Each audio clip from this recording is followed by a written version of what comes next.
What's up, everybody? I'm going to show you how to do the timing belt on your car. Now this is kind of a quick overview. Since I'm already pretty much in the middle of mine, you'll have a few extra steps.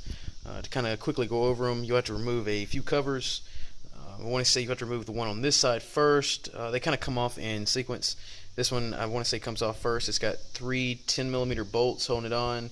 There's one right there. You'll see that little hole right there in the center. That's one. There's one up here in this top corner, and then one in the same spot at the very bottom. It'll come off. There'll be the same three bolts over here on this side that'll come off to take that cover off, and then the one here in the center, there's actually let's see, I want to say like 6 bolts, maybe 4 to 6 holding it on. And then you'll also have to take off that big monster bolt right there to get it off. It's like a 22 or 23mm. It's actually on there. It's going to be one you're going to use a breaker bar or some kind of impact to get it off. And then you remove the crank pulley off, and then you can get that cover off. And then it will expose all this for you. Okay, now to start, say you have a lot of miles on your car and you're just doing the timing belt because it's time to do it. You'll want to go ahead and replace everything you can. It's better to replace it now than replace everything later if something goes wrong. Don't skimp on replacing bearings. Bearings are not that expensive. They may cost 20 or 30 bucks, but it's best to replace them now instead of replacing a $2,000 to $3,000 motor if you break something. Okay. If you don't feel confident about this, get someone else to help you out. There's plenty of us that are willing, that have done this before, so it's no big deal. But to start off with, I'm going to show you my older belt. Now the belt that come off mine, the notches are not going to be that visible. Also, when it comes to room, you may have a little more room to do this than I will. I do have a Mishimoto radiator, which is a lot larger than the factory radiator, so I don't have a whole lot of room between there, as you can tell. Actually, I don't even have, once everything's back together, I don't even have enough room for 2 fans anymore. Of course, my car doesn't have an air conditioner. As you can see, the AC pump is not there, so I don't even have a fan over here to fit in that location. I just use actually the AC fan went over here, but I use the cooling fan over here on this side, and this side gets nothing. Okay, so let me grab the belt real quick.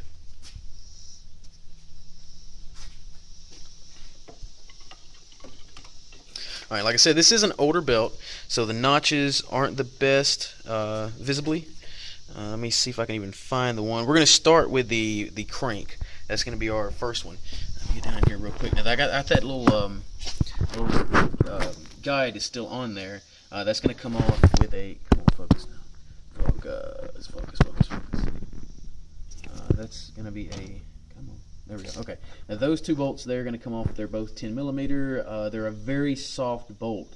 These require very little torque. Do not break those, because they are a pain to drill out if you do break one off. But take that off.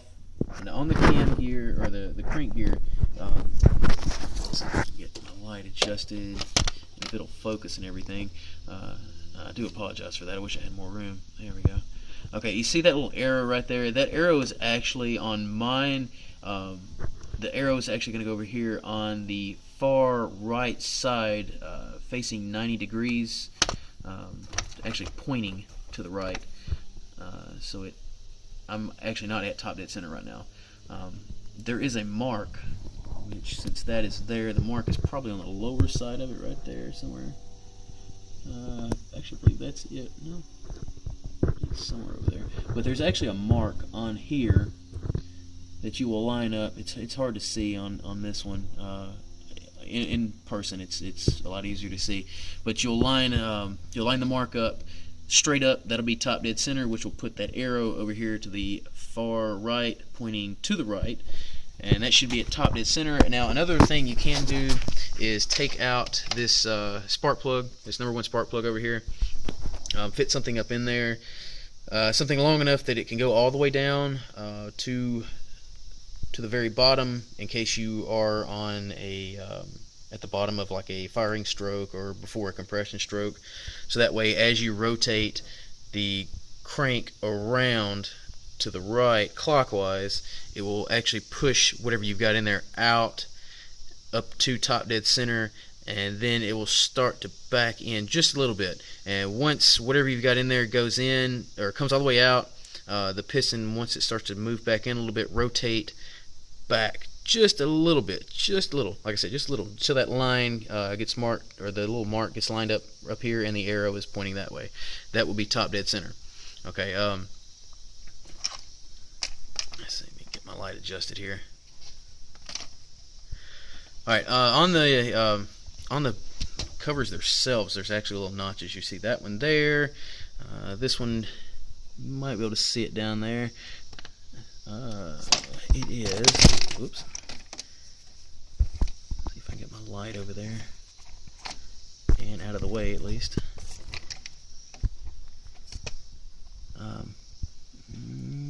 It's not that easy to see, but there is a notch down there. I can make it out. I'm not sure if you'll be able to make it out, but it's right there. That's where the bottom notch will go for the lower cam gear. And then we'll move over to this side. Let's see, that one is power steering lines are in the way. Yeah, I want to say it's right over there somewhere. Yeah, there it is, right there. Ooh, come on, light. Oh, I'm having technical difficulties here. There it is. Okay, right there. There it is. Perfect. Okay, so that's the top one, and then the bottom one on this side is right. Where's it at? Ah, there it is. Okay, I can see it. I'm not sure if you'll be able to, but it is right. So I got a hand down in there somewhere. Right there. That's the bottom one. Okay, now that is actually where your belt's going to line up, and on each gear there are marks where they will line up. Using this side, since it's a little easier to get to. Your cam gears may also look different. This is off of a older model. This motor altogether is a version 4 STI heads, intake, and then I have a EJ20k Turbo Legacy block. It's closed deck. In between all of it, sandwiched together there. Also, your tensioner may look a little different than mine. This is actually the first generation tensioner. Some of your pulleys may look a little different, but it's still going to work pretty much the same. Now, if you have any doubts about any of this, Naziok, there may be some other guys around that have already done this that can tell you exactly where everything goes too. But to start it off, let me grab my belt here. We'll find the spot where our crank actually goes. Give me a second here. Okay, right there. Okay, let me get the camera up. And focus. It's not focusing. Whoops. I don't have enough hands here. Hold on. Alright, and let me find the spot again. It should be right there. I can see the lettering. So it should be right there. There it is. Okay. Now you might not be able to see it too clearly. Focus.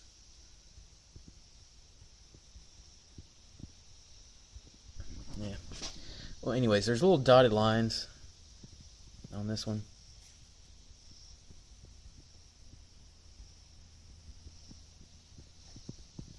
I swear my phone will not focus. There we go. And you still really can't see. I can see them, but you can't. Well, it's probably because I'm not lined up on them. Ah, there they are. Okay, now you see those little dotted lines right there? All right, now that's where the crank's going to go. So you're actually going to fit that right down in here, and it's going to go right on top. Like I said, once you have everything, I don't have everything lined up, so I'm just going to kind of fit it here. And of course, your timing belt guide is not going to be there in your way. So I'm just going to kind of poke it in there like that. Alright, so that's how that's going to look. Now to make things easier, start on the left side, because the right side is going to be a pain. Alright, apologize for my bearings being all rusty. The covers have been off for a little while, and they rust quick. Okay, but you're going to go underneath that bearing right there. And let's see if I can do that without messing anything up here. Alright, so you're going to go underneath that one. Alright, then you're going to go over here, let's move over here to this side. Alright, now I do have a lot of stuff right there in the way, but there's nothing else in the way that your belt's got to go over or under. You're basically going to go right over here to this very top intake gear. And if I can find the belt, there it is. Okay. Now the belt, like I said, you can see that little notch right there, or that little line, that is going to line up on here at that little groove on the cover. You see right there. So I'm going to poke that up in there, and of course it's probably not going to line up since I don't have the belt on right. But it's going to go on just like that. That little line will match up there. You'll push this on. Now on the gear itself, to make sure your gears are aligned, not just your belt, but the gears themselves, you see I have some blue paint on mine. If I can get everything to focus again, there we go. See that one little notch right there? Now that's going to be your notch. That's going to line up with the notch on the case, or the covers themselves, and the notch on the belt. That'll make that little arrow there point to the right, just like the arrow that is on the crank. Okay, also, once you get that one lined up, there's going to be one just like it down at the bottom. You see on the bottom gear there, those two notches? You're going to have one just like that on this top one that's going to line up exactly like that one on the bottom there. And the two notches are going to basically touch together. Okay, now the bottom gear, it's pretty much lined up. Now these gears, if they aren't perfectly lined up, you can rotate these. These are, once you're at top dead center, you can rotate these pretty freely. Let's see if I can rotate that one pretty freely. I can rotate this one freely, but you'll line those two up. You shouldn't have any tension on those at all when you're putting the belt on this side. That's why I recommend starting with this side first. Okay, so there's also another notch or a little line, depending on what belt manufacturer you get. Some of the lines may be yellow, some may be white.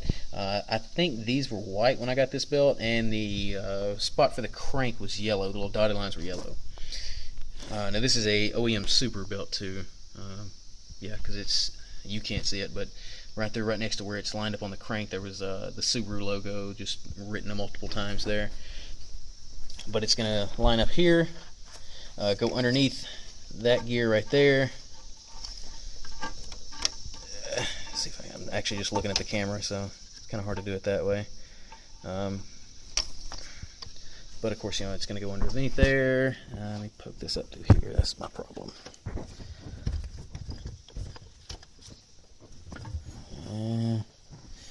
Anyways, move over here. Okay, now my belt, it's dropped down there, but poke it up through here real quick.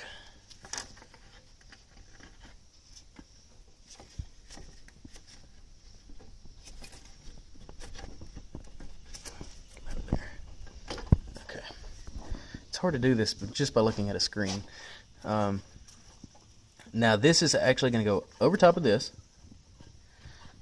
So your two pieces of belt are actually teeth to teeth. They're not touching, but I mean they are now because my belt still has plenty of slack in it. So it's going to go over that one and then under this one, which will make the teeth line up to that gear there. Alright, once it goes under that one, whoops, popped off of that one. But once it goes underneath that one, it's going to go over top of this pulley here, which is actually for your water pump, and then back down to that bottom cam gear. Now we're going to stop there, and we're going to go back up to the top. Alright, now let's move back up here to the crank. Let me kind of poke it back in place quick. Alright, now on mine, of course if you're doing this timing belt, what you'll do is you will actually replace the tensioner on yours. I highly do not recommend reusing the tensioner unless in the situation of you freshly rebuilt the motor and it didn't even really get going or anything like that, and you had some kind of issue and you had to take the tensioner back off. Then it's okay to reuse it. But if you've got 100,000 miles on the car and you're doing the routine maintenance, replacing the belt, you do not want to reuse that tensioner.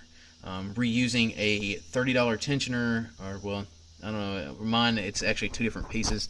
You actually buy this piece separate from this piece. I want to say the newer one may be a little more, but anyways, it doesn't matter the price on that. You do not want to skimp spending that little extra money to get a brand new one and risking having to pay thousands of dollars to rebuild your motor if something goes wrong.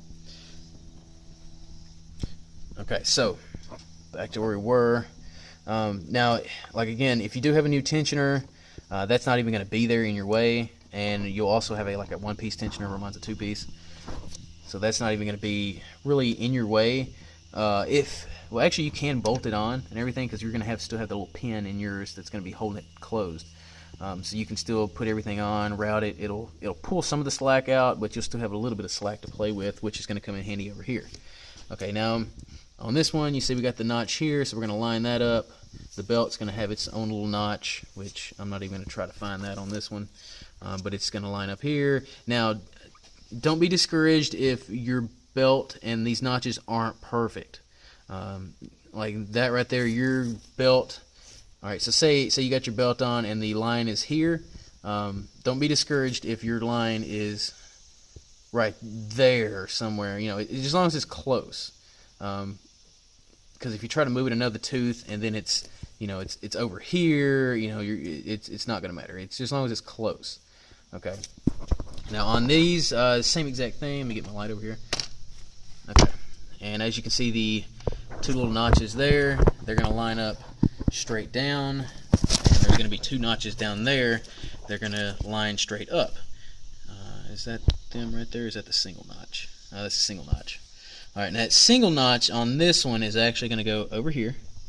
And it's going to line up with that notch. You can barely make it out right at the tip of my fingernail right there. It's going to line up with that one, and there's a notch on the belt that's going to line up there too. Alright, now I say start with this one first, just because the way it's going to rotate. That's another thing too. Rotate all these clockwise. If you have one that's way out, like 180 out, rotate it clockwise.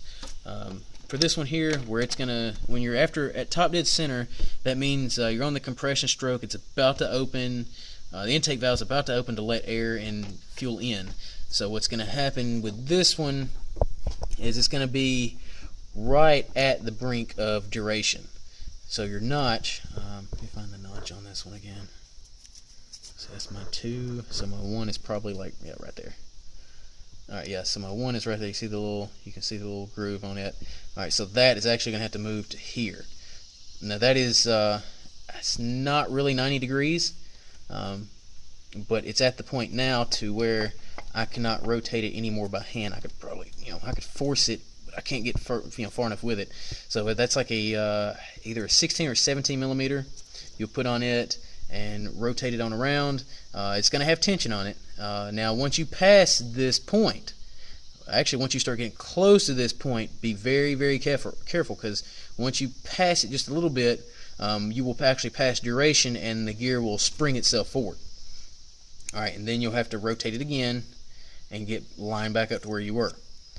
Okay, so try not to get real happy with the rotation here. Get it close. Have your belt ready. Where's my belt? There it is. All right, so have your belt ready. Have it on top. Of course, it's a lot easier if you're not holding the camera. Have your belt ready. Rotate your gear around. Once it lines up, push it down real tight. All right. Once it's on there, you can continue a little further to the right if you want to, and that will pull tension on this belt. This one will hold its own tension because it'll pass duration and it'll spring forward and it'll pull tight on that belt. Now you really don't have to worry about it too much because the tensioner will compensate for that. What extra slack is still in the system. That will, once you pull that pin, that will fix that issue there. So just get that lined up. Like I said, once you pull the pin, it'll pull back that way. That's got a little more tension than this does, so that'll pull that slack back that it needs. So it's okay if you line everything up here and you let this go and it moves like over here somewhere. That's perfectly fine. Just make sure that when you're at the bottom one, everything's still lined up down there.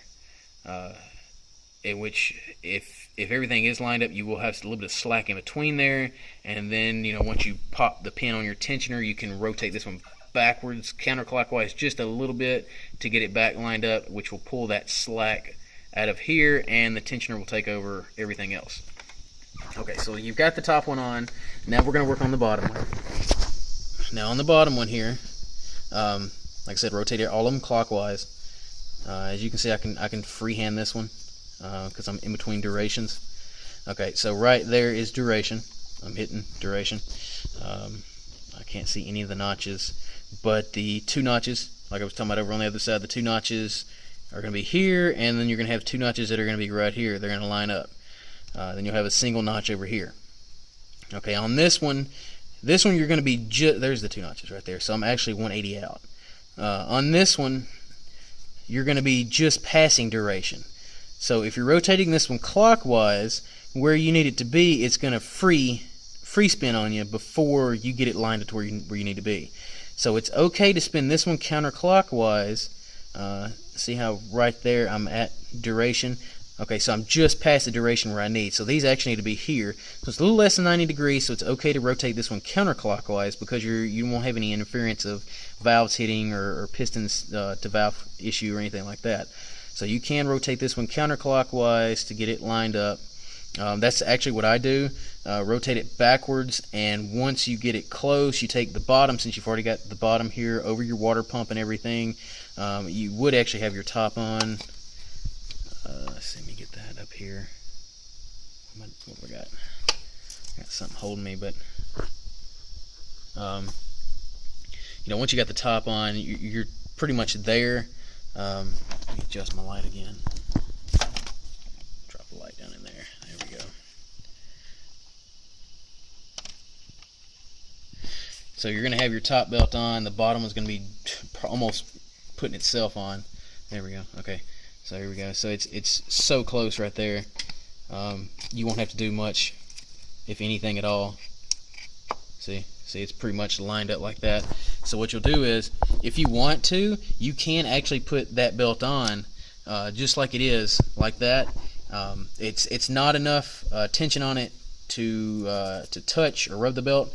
So if I needed to right now, I could still turn this since I don't have the pin pulled on the.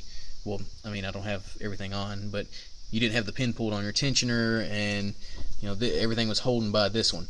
So this one here, you can free spin it backwards. If there is tension on the belt, it may click. It may sound rough, but you're not really doing damage to the belt. So you rotate that one back, get it lined up, and just like we did with the top one, once you get the two marks lined up here, like this one, you see those two. Once these two are lined up, perfect. Then push that one tight, and then you can let off the tension because it's going to automatically want to free spin, or since you've passed duration, it's going to automatically want to free spin that way. So it'll lock itself down tight. If you want to, you can push it along the bottom here to make sure the teeth grab all around it, so that way once you know that you've let off of it, it's held in place. Then you'll come back, pull the pin on your tensioner, or in my case, say I was just I forgot to put the gasket or something in, and I was going back. Then all I would do is actually put that bearing right there. I would push down on the belt, put that bearing back in, tighten that bolt up, and then rotate or push down on this to get this lined up like that. See, I'd push down like that, and it would actually pull the belt tight. You see how it's doing that? That's what's going to happen when you release the tensioner. It's going to pull that real tight. Everything should line up perfectly, and you have successfully put the timing belt on your vehicle. Alright, now another thing you can do, once you get everything on, just long as you still got that bolt back in right there on the crank, take and rotate it around. Rotate the belt all the way back around until it comes back. Now, when it comes back around, more than likely everything's not going to line up anymore, so don't freak out about that. But just once you get to the dotted line back there, to the center again, check everything, make sure there's no slack anywhere, and then you're good to go to put your covers back on. Once you've made one full rotation, that's already telling you that nothing's going to hit. I mean, if you make like a 90-degree rotation, all of a sudden you hit something, you've got a problem. Stop right there. Go back and try everything again.